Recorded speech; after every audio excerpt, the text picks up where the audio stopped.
সবাইকে শুভেচ্ছা। আজকে আমি কথা বলবো 21শে ফেব্রুয়ারিতে শহীদ মিনারে যে আমরা ফুল দিয়ে পুষ্পস্তবক দিয়ে শ্রদ্ধা জানাতে যাই, সেই শ্রদ্ধার একটা ব্যাকরণ নিয়ে শ্রদ্ধার জানানোর যে উদ্দেশ্য এবং বিধি সেটা নিয়ে আমরা একটু আলোচনা করব।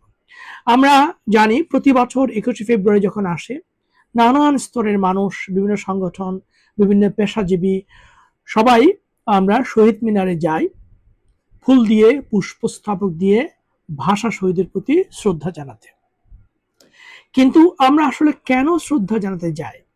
দৃশ্যত মনে হয় আমরা ভাষা শহীদদের প্রতি শ্রদ্ধা জানাতে যাই, কিন্তু আমরা যদি গভীরভাবে চিন্তা করি, আমরা কখনো প্রশ্ন করেছি এই যে শহীদ মিনারে যাওয়া, শহীদ মিনারে ভাষা শহীদদের প্রতি ফুল দিয়ে শ্রদ্ধা জানানো, এটা কি একটা কেবলই রাষ্ট্রীয় আচার?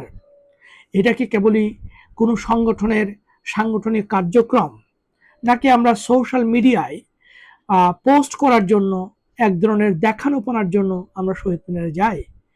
নাকি সত্যিকার অর্থে 1952 সালে মাতৃভাষার মর্যাদা রক্ষার জন্য যারা নিজে রক্ত দিয়ে জীবন উৎসর্গ করে শহীদ হয়ে আমাদেরকে কৃতজ্ঞতায় আবদ্ধ করেছে, সেসব বিরচিত নির্ভীক ভাষা শহীদদের প্রতি শ্রদ্ধা জানাতে আমরা শহীদ মিনারে যাই?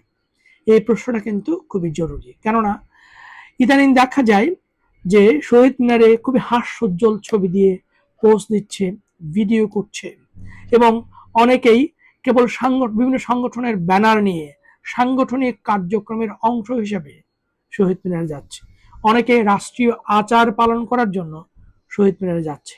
আমার কাছে মনে হয়, যদি ভাষা শহীদের প্রতি গভীর শ্রদ্ধা এবং কৃতজ্ঞতা বোধ না থাকে, তাহলে আমার মনে হয় যে এই গভীর শ্রদ্ধা ছাড়া, ভাষা শহীদের প্রতি গভীর কৃতজ্ঞতা বোধ ছাড়া যদি আমরা কেবল আনুষ্ঠানিকতার জন্য, সাংগঠনিক কার্যক্রমের জন্য, রাষ্ট্রীয় আচারের জন্য শহীদ মিনারে যাই এবং কেবল কিছু ফুটেজ তৈরি করার জন্য, ছবি তুলে সামাজিক যোগাযোগ মাধ্যমে পোস্ট করার জন্য আমরা যদি শহীদ মিনারে যাই, ভাষা শহীদদেরকে ফুল দিয়ে শ্রদ্ধা জানানোর এক ধরনের নাটক করি, এক ধরনের দেখানোপনা করি, তাহলে সেটা ভাষা শহীদদের আত্মত্যাগের প্রতি এক ধরনের অসম্মান এবং অশ্রদ্ধা।